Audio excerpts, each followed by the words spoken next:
Magandang hapon sa inyo mga boss, mga ma'am, mga sir. Zambales po tayo. Beach lot. Almost beachfront. Malapit po sa tabing dagat. Itong dinadaanan ko, ito po ay ang kanyang exclusive right of way.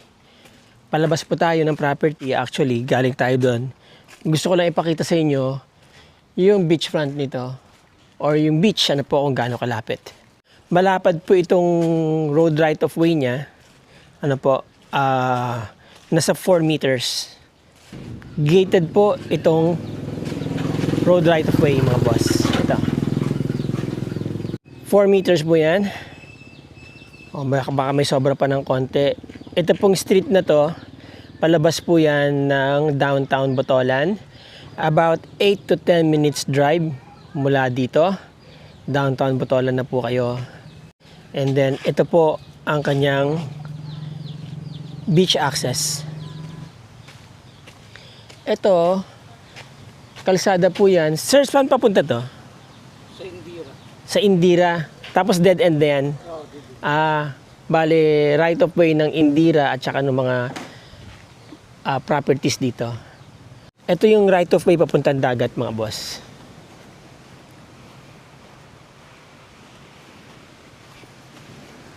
Yon.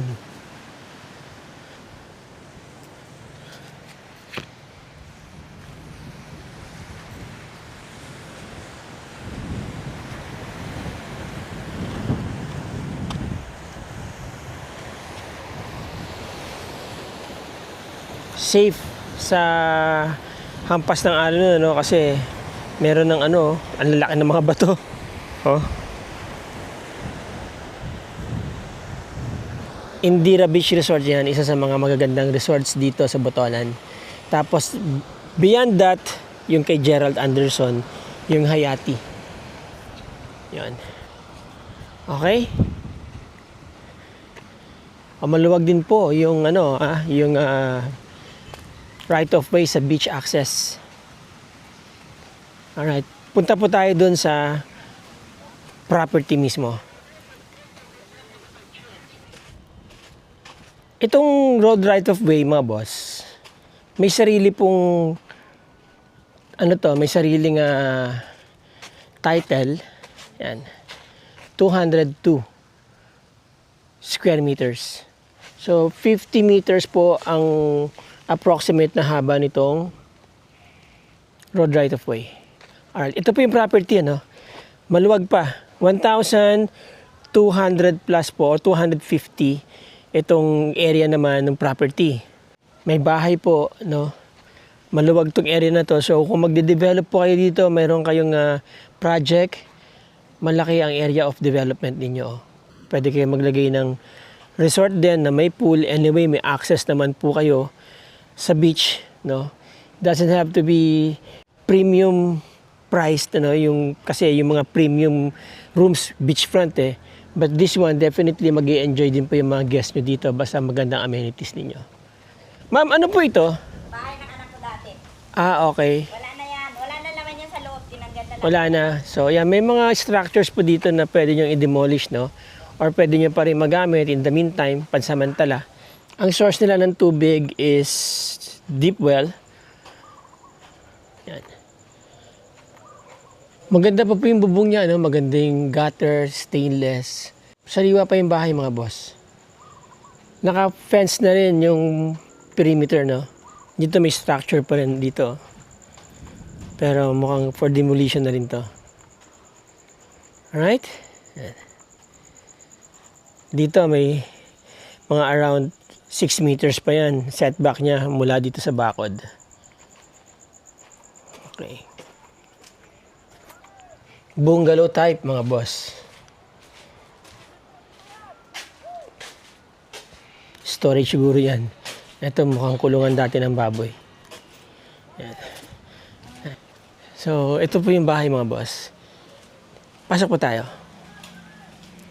May mga kailangan i-repair, ano, mga boss, yan. Kasi, very common yan eh, kapag ka nasa tabi kang dagat, talagang madaling mag-deteriorate yung mga parts ng bahay. So, kailangan mo talaga dito is tuloy-tuloy na maintenance. Yan. Okay pa naman po ah. Good thing naka-tiles yung labas dito kasi hindi mo kailangan magpapintura na magpapintura.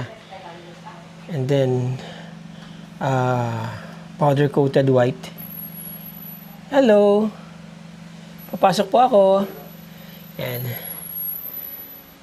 Yun. Maganda loob ng bahay mga boss, no? Maluwag ang kanilang living area.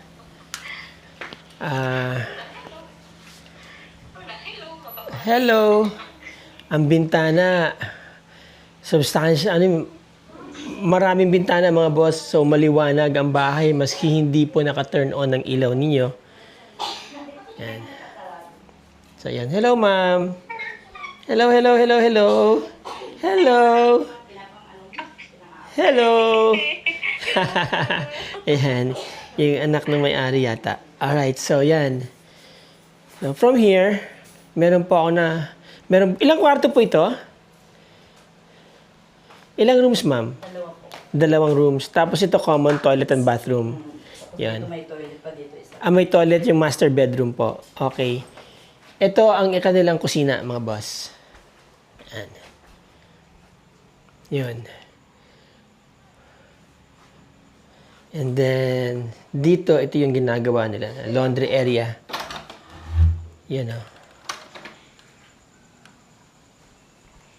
Alright.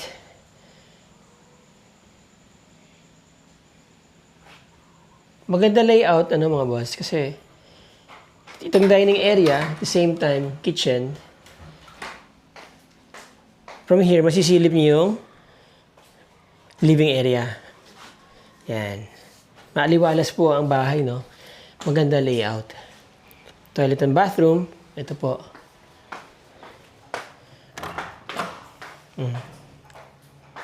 Maliit lang siya, pero sakto lang. Yan. Alright.